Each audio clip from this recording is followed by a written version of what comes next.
Hey everybody, it's Christian from Human Risk with another story from the news that helps illustrate an important point.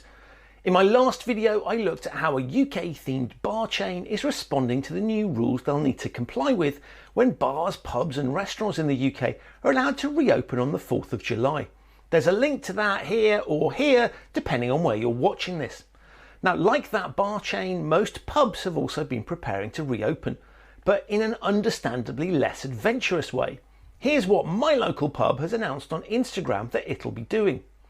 Now, as you can see, it's a series of sensible measures designed to ensure they're compliant with the law. Hand sanitizer, like everywhere. Well, hopefully not literally, it doesn't go well in drinks or food. A welcome as warm as before. Okay, but no hugs or handshakes, please. And so on. There's nothing really surprising there. They'll be compliant and doing all they can to make their guests feel comfortable. But what did surprise me was the response of another pub chain. They announced on Twitter that they wouldn't be opening. It's with a heavy heart that we must announce that we won't be opening on the 4th of July under the guidelines which the government has released this week. It's our belief that the government are ignoring the advice that science is telling us. They went on to say, we cannot in good conscience open the pub when contracting a deadly virus is still possible under these guidelines. By the government's own admission, on average, 1 in 20 people has this virus. We care too much about our staff and our customers to risk rushing back, thus contributing to a second wave of this pandemic. We hope to open our doors in the near future when it is safe to do so. In the meantime, stay safe. Now that's what I call a brave and ethical decision, because commercially it is going to cost them money. The summer is traditionally when pubs make a lot of their revenue, so this isn't something they'll have decided lightly. So let me take my proverbial hat off to the owners of the Tollington Arms in Islington in North London. I'm sharing this story because it makes a really important point about compliance. All too often, organisations decide strategy and develop business practices and policies based on what the regulations tell them they can or can't do.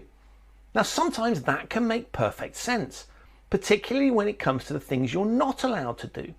But equally, it's important to reflect on whether what the rules permit is actually appropriate for your business. To put it in simple terms, just because you can doesn't mean you should. Sometimes the rules permit things which the business in question shouldn't be doing. My driving licence provides a perfect example of this. If we look at the back of it, we can see that it authorises me to drive a number of vehicles, but I've only ever passed tests for 2 of them, cars and motorbikes. The remainder I've been given on the presumption that my experience in driving cars will give me enough experience to drive buses and trucks. Not big ones, but buses and trucks nonetheless. So the legal answer to the question, can I drive certain types of bus and truck, is yes. But that doesn't mean I know what I'm doing.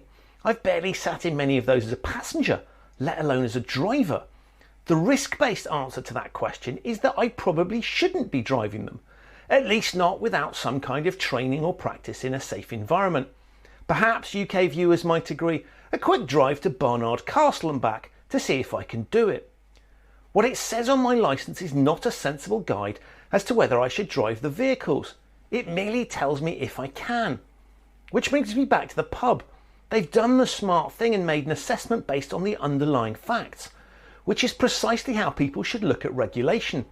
In the same way that speed limits don't automatically mean it's safe to drive at the limit, or indeed that it's suddenly dangerous to drive at just above the limit, rules are a proxy for an underlying risk. Now, I happen to think the UK government closed down too slowly and is opening up too quickly. I also think that choosing a summer Saturday that's likely to be very hot isn't the smartest day on which to relax restrictions around an activity that involves alcohol. But that's me taking a view on the regulation. I'm not an epidemiologist, nor am I a pub owner, though I've got more expertise in the latter than the former. My point isn't that pubs that are going to open are wrong and the ones staying closed are right. I'm taking a view on what I think of the regulations and making my own mind up as to whether what the law permits is appropriate, which is precisely what businesses need to do when it comes to regulation. What the pub that's refusing to open neatly illustrates is one of my rules of human risk. Just because you can doesn't mean you should. Thanks for watching. If you liked this video, hit the like button so other people can find it. I'll see you soon on another one of these.